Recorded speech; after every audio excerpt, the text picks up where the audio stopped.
Hello everybody and welcome back to our How to Play series, proudly brought to you by the anotherdungeon.com gaming review video and podcast website and herebegames.com.au, an Australian retailer for all tabletop games and accessories. Now, as you probably gathered by the splash screen at the start and the games on the table in front of me, today we will be playing the Final Fantasy trading card game. Now, I'm a big Final Fantasy fan, so I went into it knowing that even if I bought all the booster packs and stuff, I'd still be happy having the cards even if the game was rubbish. Luckily the game isn't rubbish, it's really fun, very easy to learn. The instructions are a little bit ambiguous at times, but you know, that's why we're doing a video. So without further ado, I'll turn the camera down, set up the cards, and we'll get started. Before we begin, I just wanted to mention that the Final Fantasy trading card game, much like most other trading card games, is designed to be a deck builder. At the time this video was released, there were 3 starter decks. There's the Final Fantasy 13, Final Fantasy 10, and Final Fantasy 7 decks. There are 2 more that we know on the way, Final Fantasy 9 and Final Fantasy Type 0. These starter decks are obviously themed to particular games, and each focuses on particular elements. For example, the Final Fantasy 7 deck concentrates on fire and earth. The Final Fantasy 10 deck is water and wind, and the Final Fantasy 13 deck is lightning and ice. Now when you start playing, that's not going to be particularly important. You are encouraged to build your own decks in this game once you've got a handle of the basics. The only rules are that each deck must contain 50 cards, and you're allowed no more than 3 copies of each card in your deck. So when referring to a unique card, it's referring to this number on the bottom here. So you can see this Barrett card is a number 205, whereas this Barrett card is 114. So you could have 3 each of those in your deck, but you couldn't have 4 of the 205 card or 4 of the 114. The other, well, it's not a rule, it's more a best practice, is to restrict the number of elements that you have in your deck. Each of the 8 different elements has its advantages. However, if you create too varied a deck, you may be left unable to play some of your cards, but that will make more sense as we go through the playthrough. For this video, we shan't be going too much into deck building. Instead, we're just going to play with 2 pre-built decks. Before we begin, I just wanted to describe the way that the field is set up. So each player's field, or play area, is made up of the following zones. First is the main field, where you play all your backups, characters, and your forward characters. These guys do the damage and these guys provide support. Second area is your damage zone, which is where you record the amount of damage you take. Damage is recorded by flipping up the top card from the deck and placing it face up here, and the game is played until one player has 7 points of damage, at which point they lose. Third zone is the deck zone, pretty self-explanatory, that's where your draw deck is. Fourth zone is the break zone. When a card gets defeated or destroyed, that's where they go. There are some cards that also instruct you to remove a card from play. If that happens, you actually take it out of the game, put it back in the box. It's not left anywhere on the field for you to use again that game. So when you're ready to play, each player grabs their deck of 50 cards. In this case, we're going to be playing with the Final Fantasy 13 deck, and our virtual opponent, you guys, will be playing with the Final Fantasy 10 deck. Once that's done, it's time to determine who the leading player is. This is basically any random method you want to choose: flip a coin, play rock, paper, scissors, roll a dice, cut the deck and see who has the highest number up the top right. Now, whoever the leading player is gets to determine whether they would like to go first or second. Once that's done, draw 5 cards each.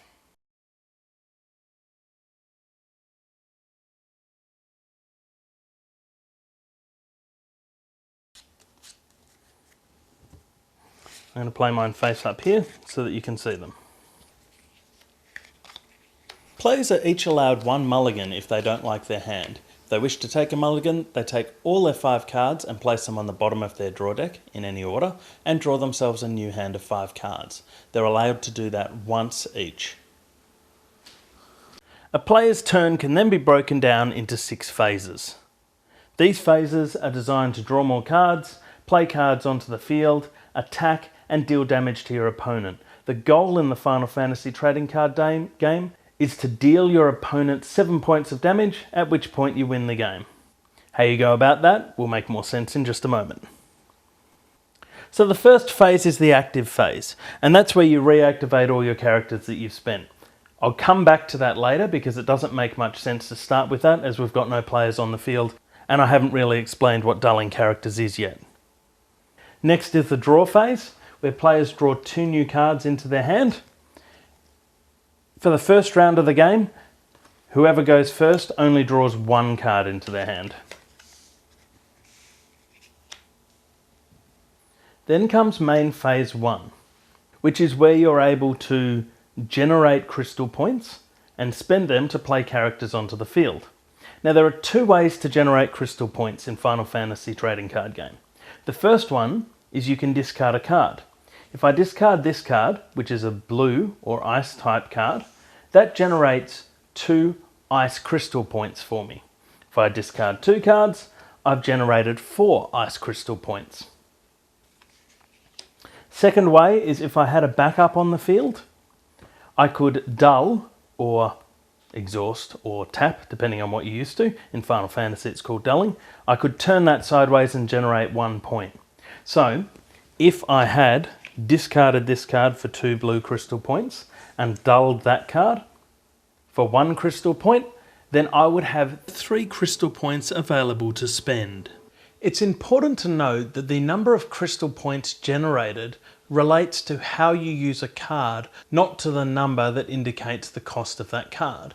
So if I were to discard a card that had cost 3, I would still only earn 2 crystal points. If it was a backup card worth cost 4 and I exhausted it, I would still only get 1 crystal point. The only influence the card has on the crystal points acquired is with its colour, thus indicating the element of the crystal points earned. Now the way you spend crystal points is a little bit tricky at first. So, say I wanted to play this Mog card. As you can see, it requires 3 ice crystals in order to play, as indicated by this number up here. It is a backup card, as indicated by this text here. And it's got a condition. When Mog enters the field, you may search for 1 category card 13 forward and add it to your hand. So, what that means is, first of all, I need 3 crystals points in order to play this card. Now, interestingly, only 1 of those crystal points needs to be an ice crystal to match. So here at the moment, I've got 3 crystal points, 2 blue, 1 purple, but that is enough to play this card. Now, backups always enter the field dulled, which will make more sense in a second as to why that is. If, however, say it was the first round and I wanted to play this Mog card, so I discard that for 2, say I discard this. So now I've got 4 crystal points, 2 purple, 2 blue, and I want to play this Mog card. That costs 3 crystal points, but I have 4. The way it works in Final Fantasy trading card game is that any remainder crystal points are lost. So if I wanted to play this card, I would play it into the field dulled, and I've spent those points. You can't, for example, say, go 1, 2, 4, 6, and then play these 2 cards. Because the order of play is that you would play those 2 cards for 4, summon this character, you've spent your points, that's another 2, which is not enough to purchase that card.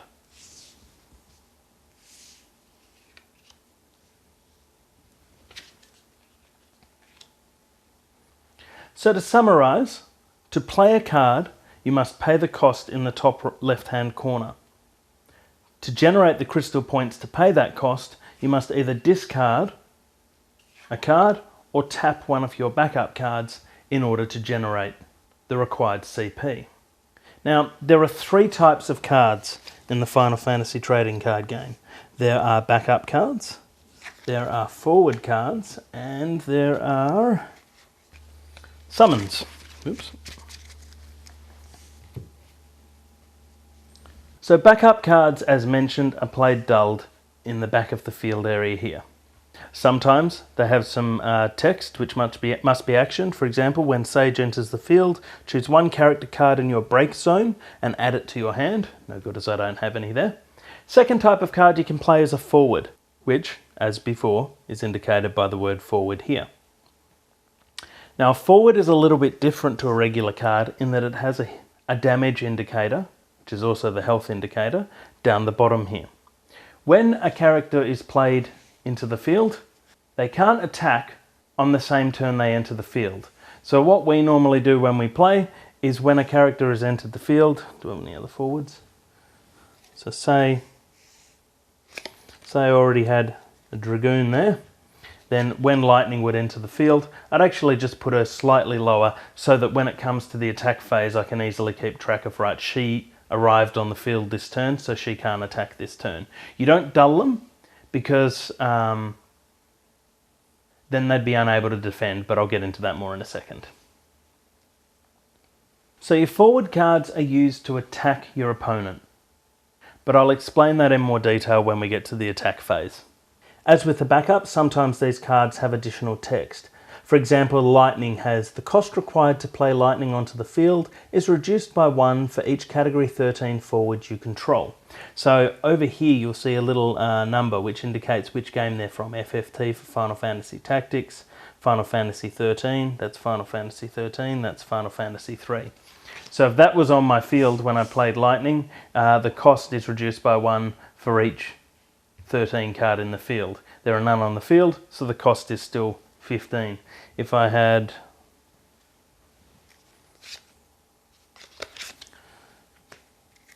Sarah on the field, then that would only cost me 5 instead.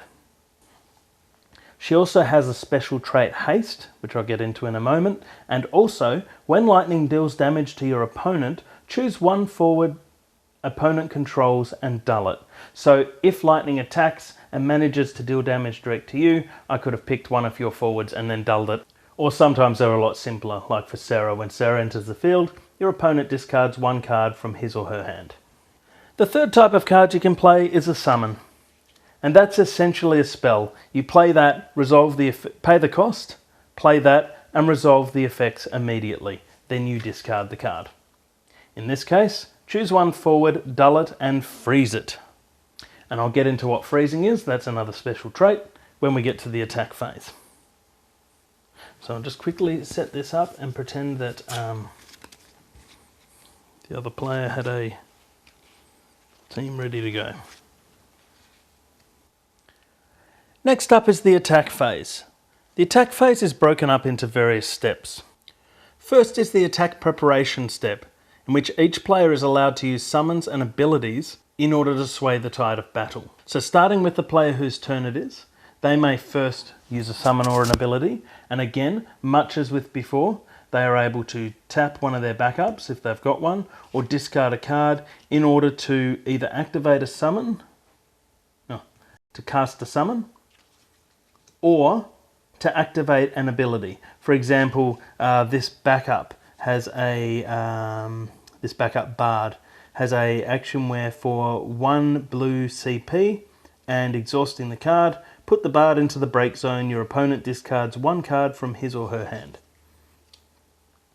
Once each player has played their abilities and summons, remember, player whose turn it is first, then the defending player, then it comes back to the attacking player, and they can choose who they wish to attack with. Now the way attacking works is that you announce that I'm going to attack, say, for example, with Sarah. I dull her, turn her on the side to indicate that she is attacking, and then the defending player has a number of options. The first thing they can do is they can defend with one of their forwards, providing it isn't dulled. A dulled forward is unable to defend. And if it has equal or less health than the attacking card, then it is destroyed. So if that defended that, this card would be destroyed and go into the break zone, and this card would now be down to 1000 CP. That's an important point to remember, as summons and abilities, etc., can reduce that down to 0 and take that card off the field at a later stage.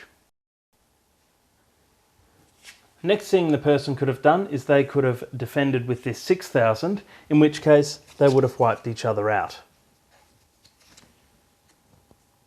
Third thing is if they defended with pain, Sarah would have been beaten, Sarah would have been defeated, and she would be put on the break zone. The last thing the player can do is that they can let the attack go through. So if I'd attacked, say I attacked like that, and she didn't have pain, or you didn't have pain, sorry, I don't know if you're a girl or a boy, then you may choose to let this attack go through, in which case you take 1 point of damage. To take a point of damage, you flip over the top card and place it face up over in your damage zone. Now there's one extra trick here as well when taking damage. If you flip over a card, say you took damage and you flipped over a card and it has this EX burst thing here like this summon does. What that means is when you take damage like that, you immediately resolve the effects of that card. So in this case, choose one forward, activate it. All the forwards you control gain 1,000 power until the end of the turn. So pretend you had that one dulled already. Or say you had pain dulled. All right, here we go. I'll go back. Okay. So I've announced I'm going to attack. Neither of us have used summons or abilities. I've attacked with Sarah. You don't want to lose either of these cards. Pain's dulled, so she can't defend, so you take the hit. You flick over this card, which lets you activate Pain, and then all of your forwards get 1,000 until the end of the turn. So if I choose to attack again, then either of these two cards can wipe out the card, and that one will tie with it, etc, etc. The other thing you can do when you attack, you can form a party. Hey guys, Future Dave here doing a seamless segue because I'm about to make a slight mistake. When partying up, you have to use 2 forwards of the same element, so 2 ice or 2 fire or 2 earth or whatever. You can't use different element types as I'm about to do in my example. So please ignore me when I, show you how to do a partying up using 2 completely different elements because you can't do it. Alright, back to regular Dave now. Now, the way this works, say I wanted to attack with Sarah, but I know that Pain's going to kill her and it won't really affect anything at all. So what I can do is I can say, right, Dragoon and Sarah team up and do a party attack. That means that their combined attack damage is now 12,000. If I was to attack with that and you were to defend with Pain, Pain would lose because Pain is 7,000, which is less than 12,000. However, the defending player gets to choose how to distribute that damage. So they could say 6,000 damage to Sarah and 1,000 to the Dragoon, which means they choose to kill Sarah. They might do it the other way and deal 6,000 to the Dragoon and 1,000 to Sarah.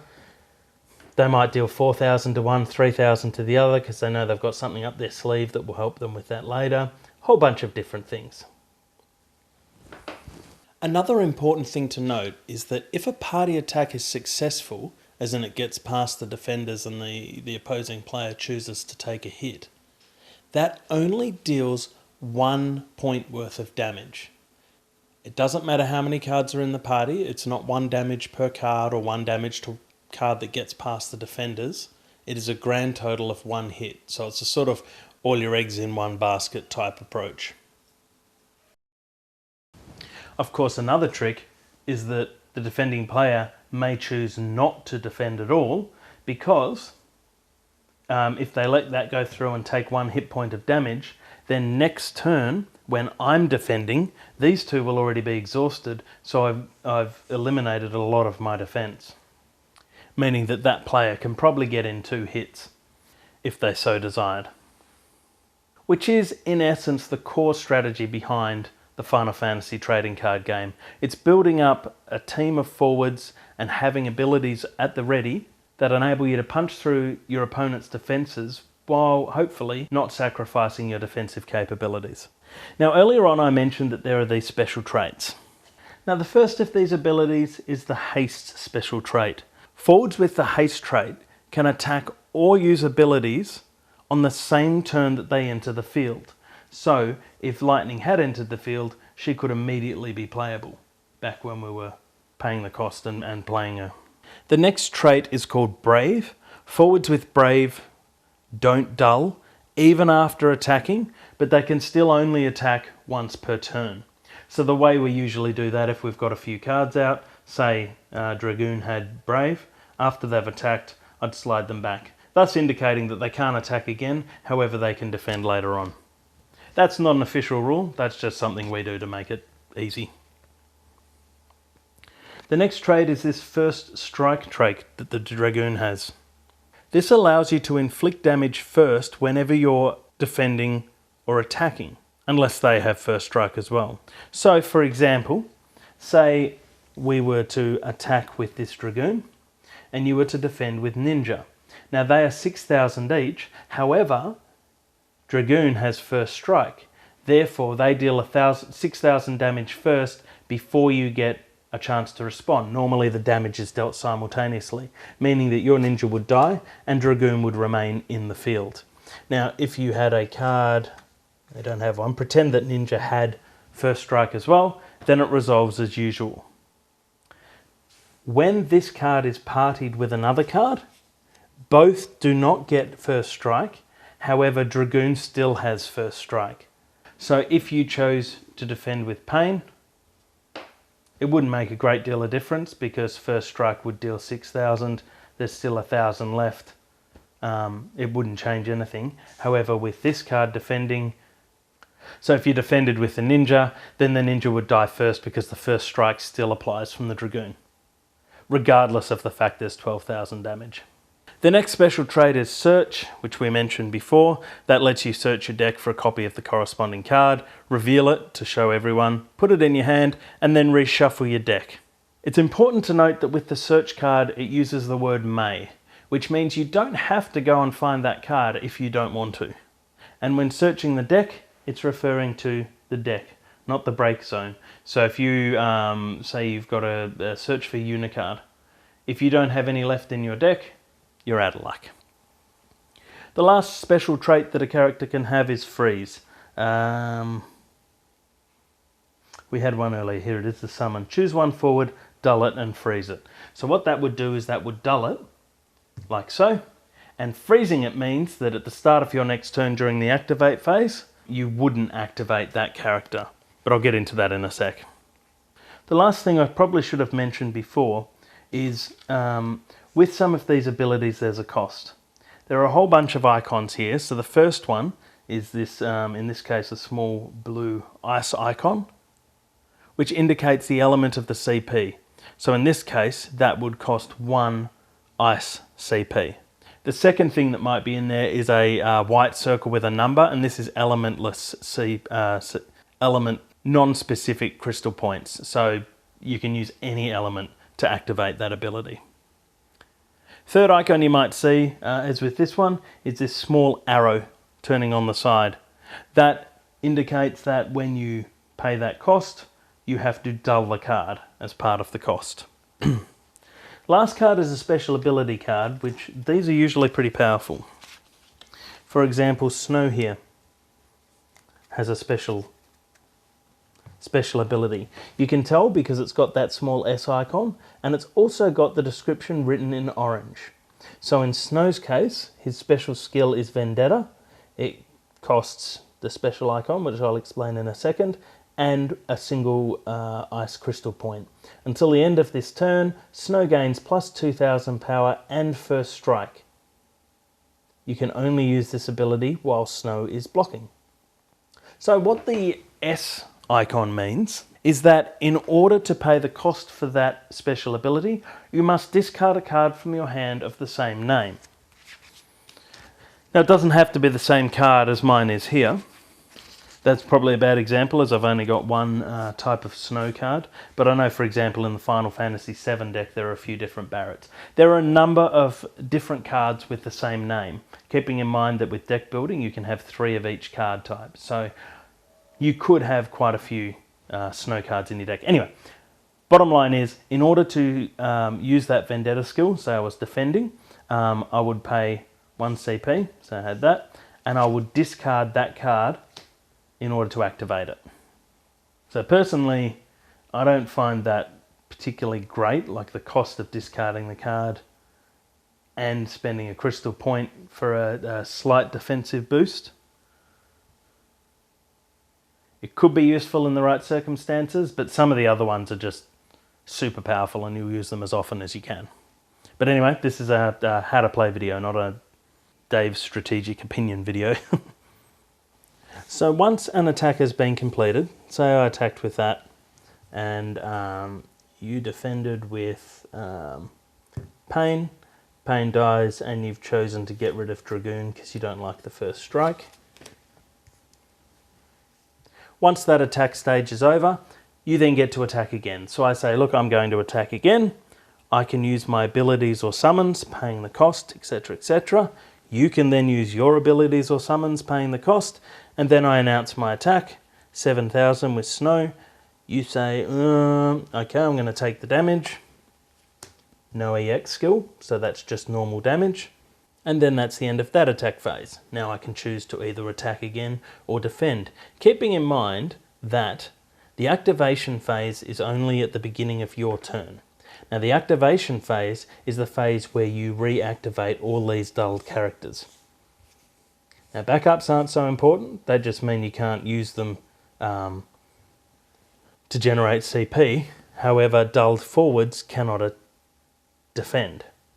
So that is important, so you may want to leave yourself with some defense rather than going for an all-out attack. But look, hey, the strategy you use is up to you. Once the attack phase is over, so the player whose turn it is has decided they don't want to make any more moves, you enter what's called main phase 2. Now this is exactly the same as main phase 1. You can generate CP, pay the cost, use abilities, use summons, play characters onto the field. The reason you get a second main phase is because maybe during phase 1 you put down the characters and you want to save some CP in case you need them during the attack phase. You find you didn't need them during the attack phase, so you want to spend some more of the CP that's available to you and put some more cards out. Or if some of the cards are down to low damage and you can maybe destroy them with a summon or something like that. After that you reach the end phase.